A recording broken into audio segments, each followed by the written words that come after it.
Job वाली अमीर बहुओं के लिए सास लाई घर संभालने वाली गरीब बहू।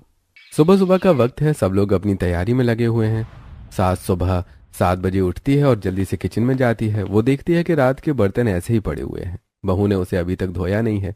तभी वो अपनी बहू को आवाज लगाते हुए कहती है, अरे बहू, अभी तक सुबह नहीं हुई तुम दोनों की? ना अभी तक चाय मिली है और ना ही नाश्ता बना है, और ये रात के बर्तन अभी तक ऐसे ही पड़े हुए हैं। आज घर का काम होगा भी या नहीं? तभी बड़ी बहू वहां आती है और बोलती है, माँ जी, वो मैं कल रात देर से आई थी तो मैं देर से सोई, इसीलिए मैं सुबह देर से उठ रही हूँ और अभी मैं बहुत थकी हुई हूँ। मुझे वापस से ऑफिस भी जाना है, तो मैं तो अभी ये खाना वगैरह नहीं बना सकती।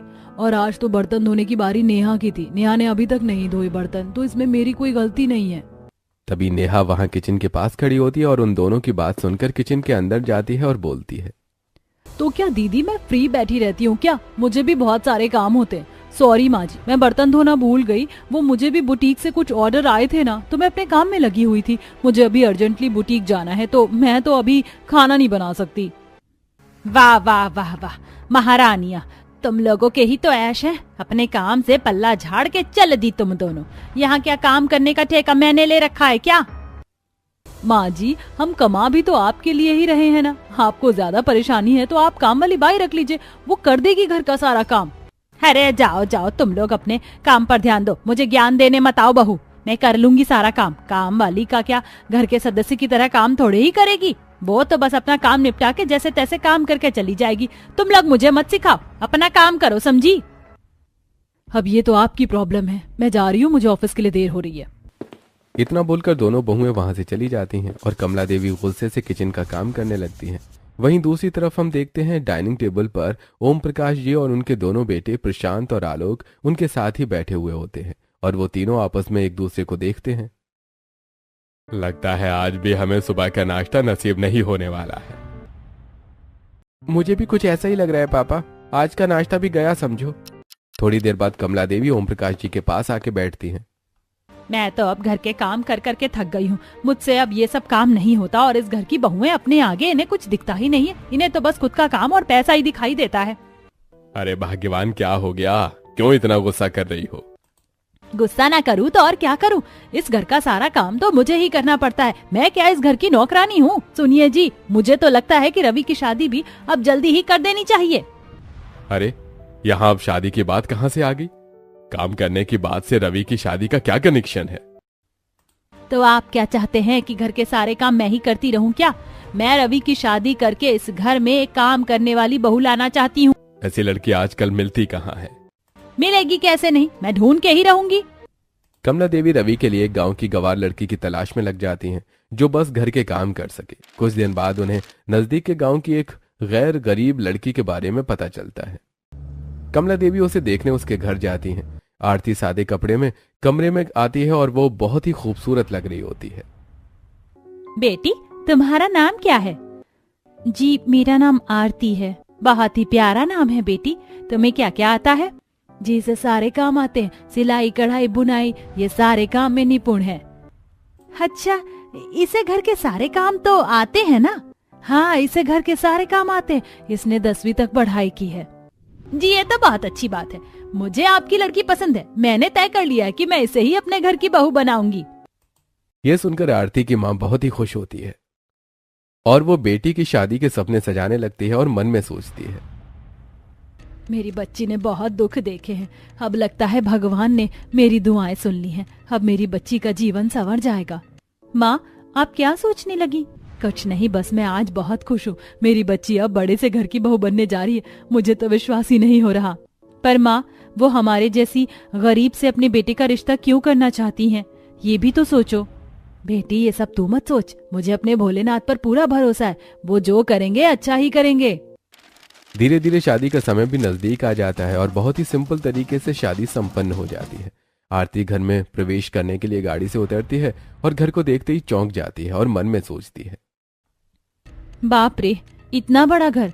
ऐसे घर तो मैंने सिर्फ फिल्मों में ही देखे हैं। मैं यहाँ कैसे सब मैनेज करूंगी? आरती इतना सोच ही रही होती है कि तभी वहां उसकी दोनों जेठानी शालिनी और नेहा वहां आती है। ओ माय गॉड, ये माँ जी ने कैसी बहू ढूंढी है देवर जी के लिए। ये तो गांव की देहातन लगती है। इसका लहंगा तो देखो कितना ओल्ड फैशन है।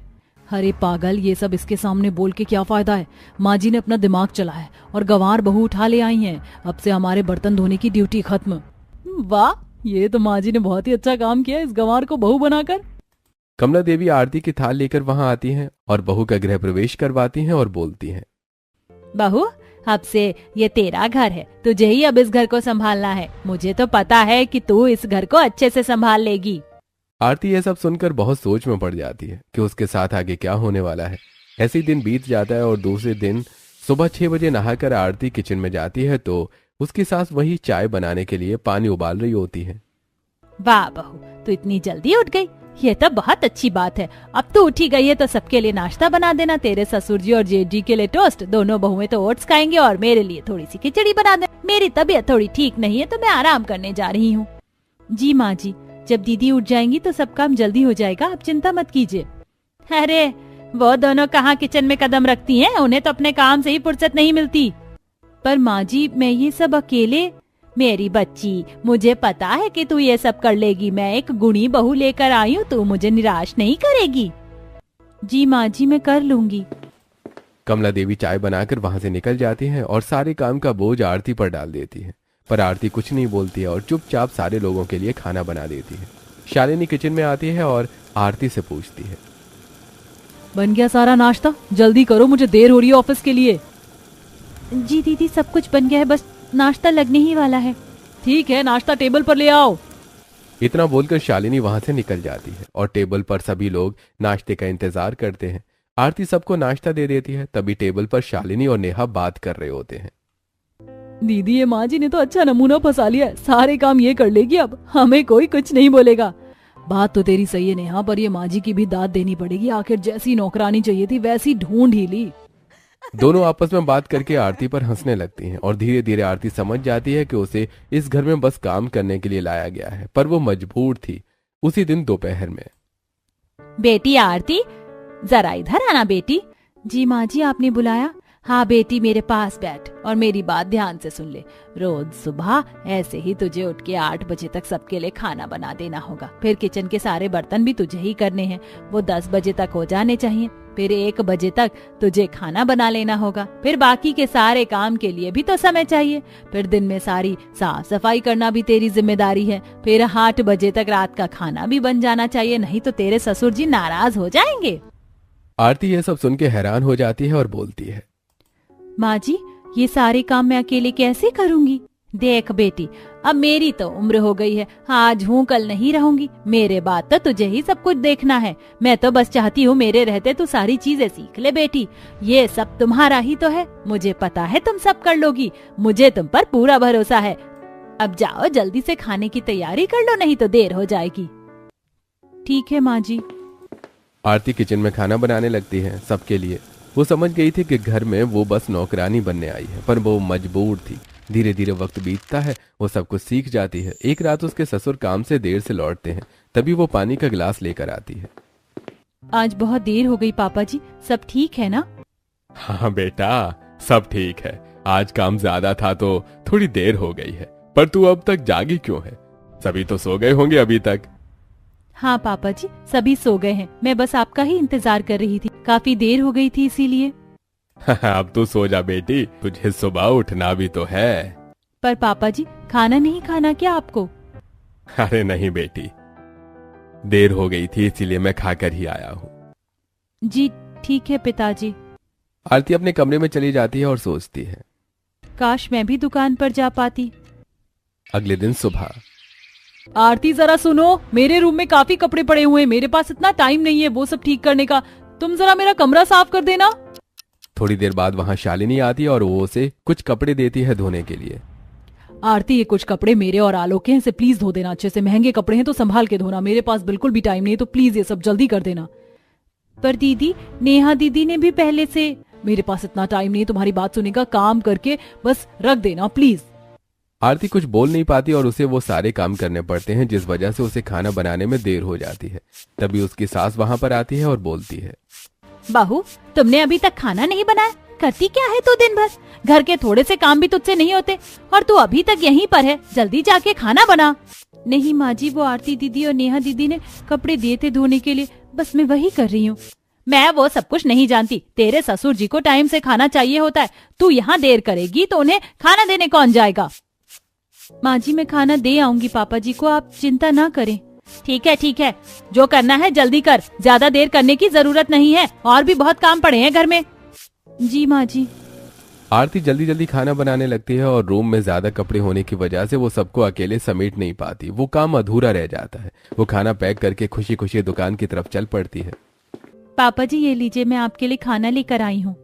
अरे वाह बेटी, आज खाना तुम लेकर आई हो, अच्छी बात है। तुम यहाँ टेबल पर खाना रख दो। जी पापा जी। ओम प्रकाश जी ग्राहकों को जेवर दिखा रहे होते हैं। खाना टेबल पर रखकर आरती उनके पास आती है और ये सब देखने लगती है।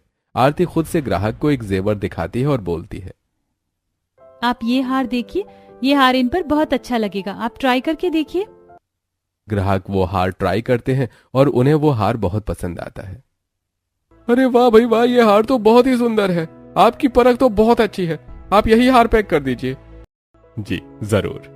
ग्राहक अपनी ज्वेलरी लेकर वहां से खुशी खुशी चला जाता है। तभी उसके ससुर जी उससे पूछते हैं, बेटा तुम्हारी परख तो सच में बहुत अच्छी है, पर तुम्हें कैसे पता चला कि वही हार उन पे अच्छा लगेगा? पता नहीं पापा जी, बस मैंने उन्हें देखा तो मुझे समझ आ गया कि यही हार उन पर जचेगा, तो मैंने बस उन्हें वो दिखा दिया। बहुत अच्छा बेटी, बहुत खूब। अब तुम जल्दी घर जाओ, तुम्हारी सासू माँ घर पर इंतजार कर रही होंगी।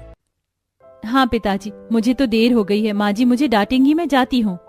ऐसे ही धीरे धीरे दिन बीतने लगते हैं और कभी कभी आरती दुकान पर खाना पहुंचाने जाया करती थी तो वो ग्राहकों से बात भी करती थी और अपने ससुर जी की मदद भी करती थी। एक दिन ऐसे ही वो दुकान पर जाती है पर काफी भीड़ होती है। अरे बेटी तुम आ गई, थोड़ी मेरी मदद कर दो। ये ज्वेलरी सेलेक्ट करने में मैडम को दिक्कत आ रही है, तुम कुछ अच्छे डिजाइन से इन्हें दिखा दो। जरूर पिताजी, आप ये डिजाइन देखिए, ये बिल्कुल न्यू कलेक्शन आया है, ये आप पर बहुत अच्छा लगेगा।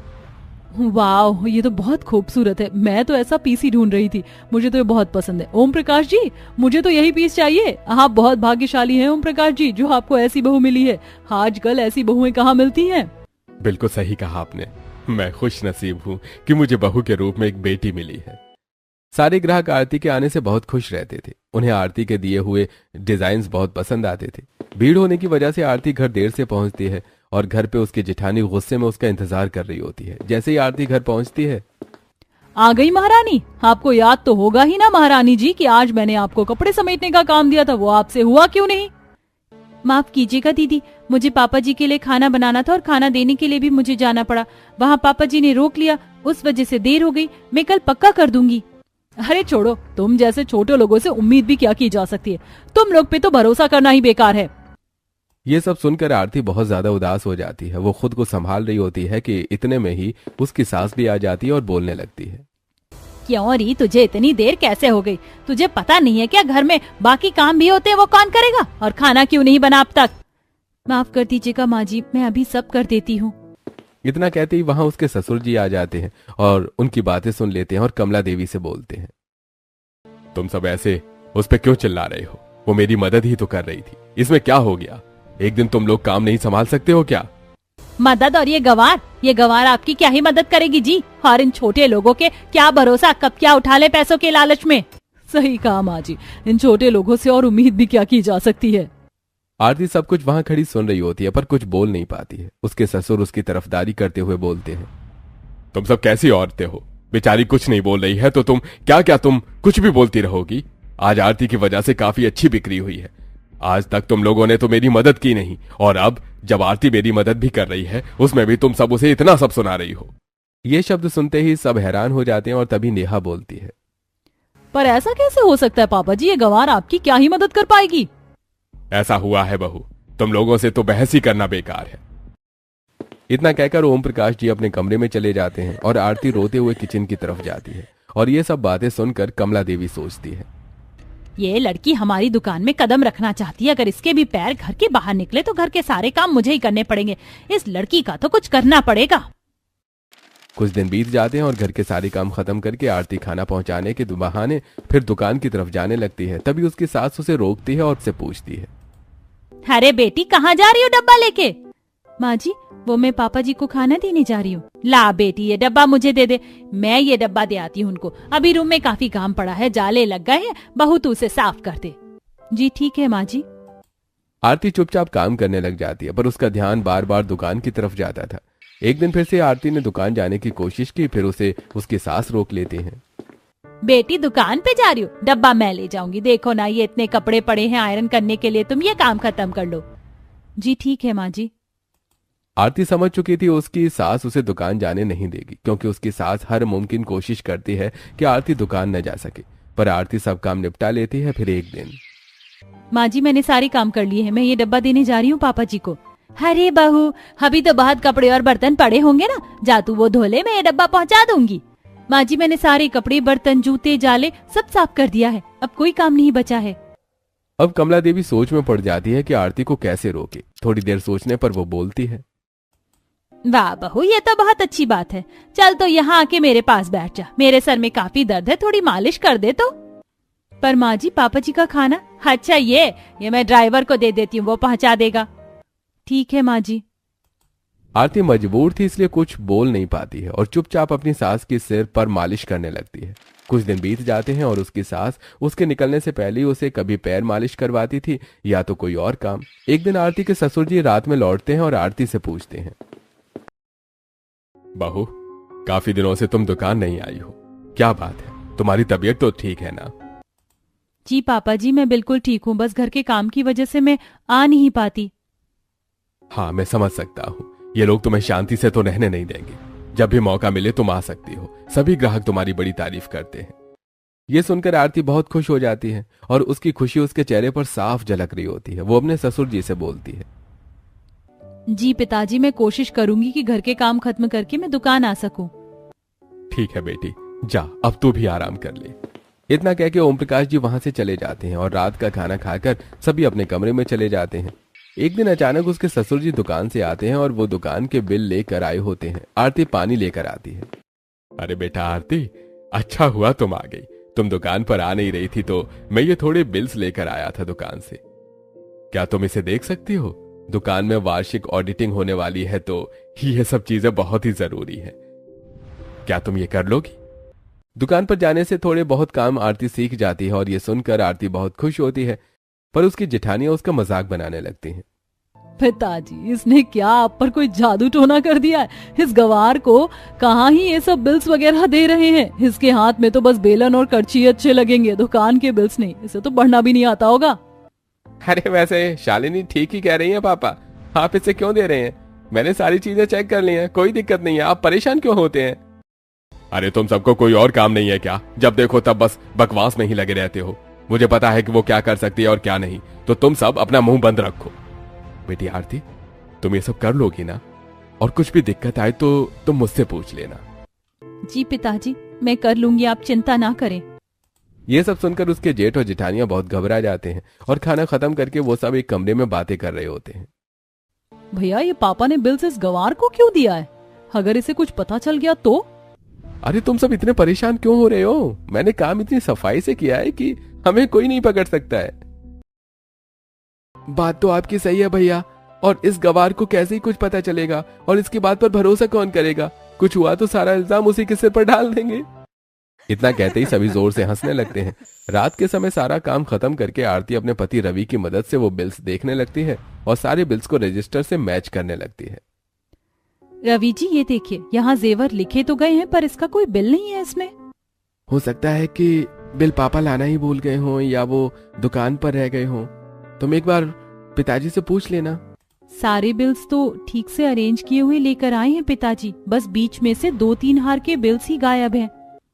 ये सब देखकर आरती हैरान रह जाती है और सारे बिल्स चेक कर लेती है और अगले दिन अपने ससुर जी के पास जाती है, उन्हें बिल देती है। अरे बहू, इतनी जल्दी तुमने सब चेक भी कर लिया? हाँ पिताजी, मैंने चेक तो किया है, पर मुझे लगता है पिताजी इसमें कुछ बिल्स नहीं है। क्या? पर ऐसा कैसे हो सकता है? मैंने तो सब उसमें ही रखे थे। अगर ऐसा हुआ तो बहुत बड़ी दिक्कत हो जाएगी बहू। मैं जानती हूँ पिताजी, पर मैंने अच्छे से चेक किया है, कुछ बिल्स नहीं है। तुम चिंता मत करो बेटी, मैं एक बार दुकान में देख लेता हूँ। ठीक है पिताजी। उसी दिन दोपहर में आरती शालिनी की कमरे की सफाई करती है। तो शालिनी के ऑफिस के कुछ कागज इधर उधर बिखरे पड़े थे। वो उन्हें साफ करने लगती है तो उसे दुकान के बिल से मिलती जुलती बिल दिखाई देती है। वो ज्यादा कुछ समझ नहीं पाती और वो बिल ले जाकर अपने ससुर जी को दिखाती है। पिताजी, आपको वो मिसिंग बिल्स मिली क्या? नहीं बेटी, वो बिल्स दुकान में भी नहीं है। पिताजी, मैं आज शालिनी दीदी के कमरे की सफाई कर रही थी तो मुझे सेम दुकान जैसे बिल्स वहां मिले। मुझे कुछ समझ नहीं आया कि इसमें क्या लिखा है। आप जरा इसे रजिस्टर से मिला के देख लीजिए। वो बिल्स देखते ही पहचान लेते हैं कि ये वही मिसिंग बिल्स हैं। वो बहुत हैरान हो जाते हैं कि आखिर उनके अपने बेटे और बहू ने मिलकर उन्हें धोखा दिया। अगले दिन वो सबको हॉल में बुलाते हैं। बच्चों, इस बार मुनाफा काफी अच्छा हुआ है। ये सब कुछ तुम लोगों की मेहनत का ही फल है। मेरे बेटों ने मेरा पूरा साथ दिया है, नहीं तो ये मुमकिन नहीं होता। आरती, तुमने भी इसमें सहयोग किया है। वो सारे बिल्स को लेके आना बेटी। अरे पापा, आप भी क्या इस गवार के पीछे टाइम वेस्ट कर रहे हैं? इसे कहां ये सब की समझ है? इतना कह के सभी लोग हंसने लगते हैं, पर तभी आरती वो चोरी किए हुए बिल्स सामने रखती है तो सबके होश उड़ जाते हैं। बेटा आलोक, ये बिल्स तुम्हारे कमरे में क्या कर रहे थे बेटा? मेरे कमरे में? नहीं पिताजी, मैं इन बिल्स का क्या करूंगा? ये सब बकवास है। ये सब इस गवार की चाल है मुझे फंसाने के लिए। अच्छा, तो बिल तुम्हारी कमरे से कैसे निकले आलोक? तुम लोगों में थोड़ी भी शर्म बाकी नहीं है क्या? मुझे सब पता है कि तुम चारों इस हेरा फेरी में शामिल हो। तुमने एक बार भी नहीं सोचा कि इससे तुम्हारे पिताजी को कितना नुकसान हो सकता है। वो चारों शर्मिंदा हो जाते हैं और अपने पिताजी के पैरों में गिरकर माफी मांगने लगते हैं। हमें माफ कर दीजिए पिताजी, हमसे बहुत बड़ी गलती हो गई। आइंदा हम ऐसी गलती कभी नहीं करेंगे। आप हमें जो सजा देना चाहते हैं हमें दे सकते हैं, बस हमें माफ कर दीजिए। मुझसे माफी मांगने से क्या होगा? तुम लोगों को अगर माफी मांगनी है तो छोटी बहू से माफी मांगो। अगर आज वो नहीं होती तो इस चीज का कभी पता ही नहीं चलता। सिर्फ वही है जो पूरे घर के बारे में सोचती है और तुम सबको पैसे के अलावा कुछ दिखाई नहीं देता। शालिनी और नेहा दोनों आरती के पास आते हैं और आरती से माफी मांगते हैं। हमें माफ कर दो, हमने तुम्हें गंवार समझा आरती। तुमसे सारे काम करवाए, प्लीज हमें माफ कर दो। अब से ऐसी गलती कभी नहीं होगी। दीदी, मैं आप दोनों से नाराज नहीं हूँ, पर जो भी आप सबने किया उससे पिताजी को बहुत बड़ा नुकसान हो सकता था। ये सब देखकर उनके ससुर जी आरती के पास आकर बोलते हैं, मुझे तुम पर बहुत नाज है बहू। शायद अगर मेरी कोई बेटी होती तो बिल्कुल तुम्हारी तरह ही होती। पिताजी, अगर आपने मेरा साथ नहीं दिया होता तो मैं ये सब कुछ नहीं कर पाती। मैंने कभी अपने पिताजी को नहीं देखा, पर अगर मेरे पिताजी होते तो वो बिल्कुल मुझे आप जैसा ही प्यार करते। ये सब देखकर कमला देवी को भी अपनी गलती का एहसास होता है। मुझे भी माफ कर दे बेटी, मैंने भी हमेशा तुझसे बस घर के काम ही करवाए, पर अब नहीं। घर के सारे काम की जिम्मेदारी अब हर एक सदस्य की होगी। आरती अकेले सब काम आज से नहीं करेगी। इतना कहते ही कमला देवी आरती को गले से लगा लेती है।